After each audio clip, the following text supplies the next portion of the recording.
itu menakwilkan. Jadi kalau antum ingin menafsirkan, jangan tafsirkan seenak antum. Dibawa pada pemahaman yang beda dengan makhluk. Sebetulnya, inti pembahasannya, pemikirannya sama. Apa di antara kesamaannya? Jangan samakan sifat Allah dengan sifat makhluk. Tanzihu sifatillahi subhanahu wa ta'ala al-khaliq min sifatil makhluk. Menyucikan sifat Allah dari sifat makhluk. Ada yang mengatakan sudah istiwa itu artinya bertempat. Allah punya tempat, tempatnya di arasy. Yang punya tempat itu makhluk. Allah tidak dibatasi dengan tempat. Kalau Allah punya batas tempat, artinya Allah sama sifatnya dengan makhluk. Ya, artinya mujassam itu menempat. Kalau sudah punya tempat, berarti menempat sama dengan makhluk. Gak boleh. Kalau Allah kemudian butuh tempat, berarti punya kebutuhan. Sedangkan Allah maha luas, laisa kamitslihi syai'. Allah menempat, berarti butuh tempat. Ketika Allah tidak ada di tempat itu, di mana Allah? Jelas ya? Nah, itu ada masalah dalam akidah. Makanya kalau antum ingin memahami ini, kalau ingin tetap memaksakan tempat, ditakwilkan. Takwilkan. Jangan dipahami demikian, tapi dipahami dengan nilai yang terkait dengannya. Apa diantaranya? Istawa, bimakna istaula. Menguasai. Mengatur. Aras jangan diartikan dengan bertempat di situ. Ada begitu tidak? Artikan dengan di arasy itulah Allah mengatur. Menguasai. Menguasai aras, menguasai alam dan sebagainya. Contoh lain Pak, takwil yang batil. Allah berfirman, Ar-Rahmanu 'alal 'arsy istawa. Allah beristiwa di atas arsy. Allah beristiwa di atas arsy. Apa kata mereka? Istiwa itu dalam bahasa Arab ada 6 makna. Mana yang dimaksud dari istiwa tersebut? Kata mereka, tidak mungkin secara akal Allah beristiwa di atas arsy. Sebab kalau Allah beristiwa di atas arsy berarti Allah butuh arsy, Allah butuh tempat. Mustahil. Lihat, mereka tolak dengan apa? Akal. Akhirnya apa? Maka ayat ini harus ditakwil. Yang dimaksud istiwa di sini artinya menguasai. Maka kita Ahlussunnah membantah. Apa bantahannya? Betul, istiwa itu ada 6 makna. Kalau istiwa doang, istawa, yastawi itu ada 6 makna. Tapi kalau istawa setelahnya ala, maknanya hanya 1. Itu ala wartafa, tinggi. Sedangkan dalam ayat ini istawanya dengan ala. Ar-Rahman alal arsyis tawa. Sehingga maknanya hanya 1.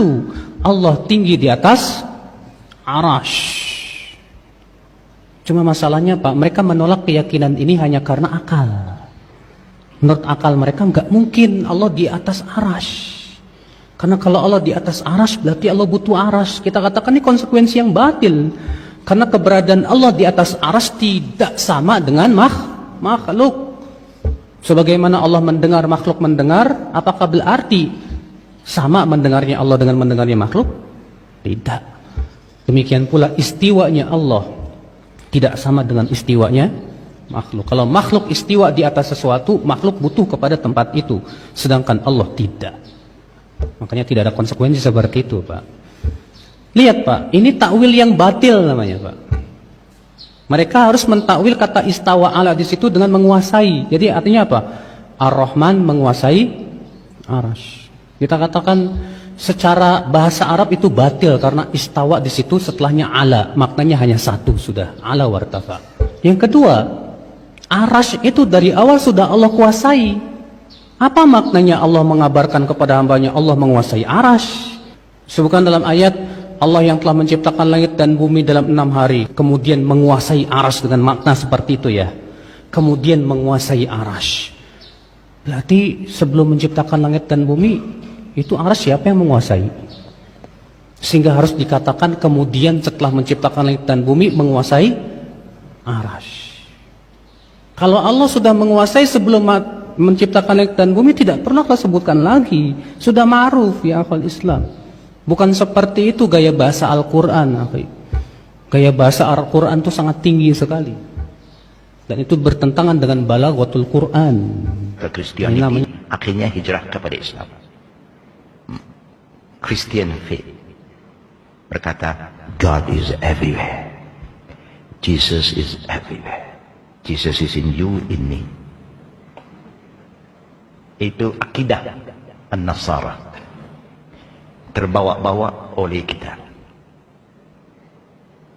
Kita kalau Allah kata saya di mana-mana, kita no problem. Bukan, no problem. Tapi Allah kata, huwa fis sama. Oh, kamu kata Tuhan bertempat. Bukan saya yang kata, Tuhan yang kata. You tak percaya, you jumpa dia, you tanya dia. Itu saja. Saya tak cakap apa, ini Allah yang cerita tentang keadaannya. Bukan saya hanya beriman dengan firman-Nya. Dia turun. Bukan, dia turun. Banyak cerita turun. Artinya, dia mesti di atas baru turun. Ikut akliyah pun. Dan subhanallah, fitrah tauhid ini, mengetahui Allah itu Esa dan Allah itu di langit, itu fitrah. Saya pernah itu bilang, kalau Bapak Ibu punya anak kecil, baru 2 hari lalu kemarin subhanallah, saya juga praktikin kepada anak saya yang baru 2 tahun. Ngomong pun belum bisa. Saya duduk sama istri, kemudian anak-anak lagi main di depan saya. Kemudian datang yang paling kecil. Kemudian saya pangku anak itu. Sambil ngobrol, bercanda-bercanda, dia belum bisa ngomong. Saya baru ajar kata-kata. Terus tiba-tiba dia datang di benak saya. Saya bilang, istri saya, coba dengar ya, kita tanya. Di mana Allah nak? Ngomong aja belum bisa. Subhanallah, alami tangannya begini. Tunjuk ke langit. Dan hampir semua anak saya coba praktikin itu. Semuanya, di mana Allah? Tunjuk ke langit. Padahal dia belum faham. Fitrahnya ada. Mengenal Tuhannya itu ada. Ini pernah diajarkan oleh dosen kami di Madinah. Dia bilang semua anak-anak yang belum rusak fitrahnya, kalau ditanya dia akan tunjuk ke langit. Padahal dia tidak faham itu. Mungkin secara zahir dia tidak faham, tapi ternyata seperti itulah secara alami orang tahu Tuhannya. Allah SWT dan Allah itu. Daripada makhluknya termasuk arsy. Kalau Allah di atas arsy, berarti Allah bergantung kepada makhluknya, yaitu arsy. Bagaimana ini Ustadz? Wahai orang-orang yang menyatakan itu. Yang mengatakan Allah di atas arsy siapa? Allah. Apakah kalau Allah yang mengatakan di atas arsy, salah kita mengatakan Allah di atas arsy? Sementara yang mengatakan Allah di atas arsy itu Allah itu sendiri. Malakum kaifa tahkumun? Ada apa dengan kalian? Membuat patokan hukum yang aneh. Saya katakan sesuai dengan yang Allah katakan, saya salah. Lalu apa yang benar? Kalau saya nanti ditanya oleh Allah di akhirat, kenapa engkau berkeyakinan aku di atas arsy? Seandainya itu yang Allah tanyakan nanti kepada saya di akhirat, saya akan menjawab karena engkau di dalam Al-Quran mengatakan engkau di atas arsy. Lalu apa jawabanmu wahai muslim? Ketika Allah nanti bertanya kepadamu, kenapa engkau tidak meyakini aku di atas arsy? Padahal aku telah katakan di dalam Al-Quran, aku di atas arsy. Coba siapkan jawaban dari sekarang. Cari jawaban yang bisa menyelamatkan Anda di akhirat. Ya akhi, bagaimana Anda tidak mau meyakini sesuatu yang Allah nyatakan tentang dirinya? Apakah Anda lebih tahu tentang Allah dibanding Allah itu sendiri? Bukankah Al-Quran Allah turunkan untuk pedoman? Bukankah Allah menurunkan Al-Quran untuk diikuti? Bukankah akidah yang Allah nyatakan di dalam Al-Quran harus dijadikan akidah dan keyakinan? Oleh karena itu, melangkahlah dengan Al-Quran. Al-Quran menyatakan, nyatakan seperti yang ada di dalam Al-Quran. Al-Quran tidak menyatakan, jangan mencoba-coba menyatakan sesuatu yang tidak dinyatakan di dalam Al-Quran. Ini akidah yang benar. Begini cara bermuamalah yang benar. Begini cara mengambil ilmu yang benar dari Al-Quran. Allah mengatakan Allah di atas arsy. Namun Allah tidak mengatakan di dalam Al-Quran Allah membutuhkan arsy. Dari mana Anda punya keyakinan? Kalau kita keyakini Allah di atas arsy, berarti Allah butuh arsy. Di mana Allah mengatakan itu di dalam Al-Quran? Di mana kami menyatakan akidah yang seperti ini di dalam kajian-kajian kami? Tolong cari. Anda bertemu saya menyatakannya, potong leher saya.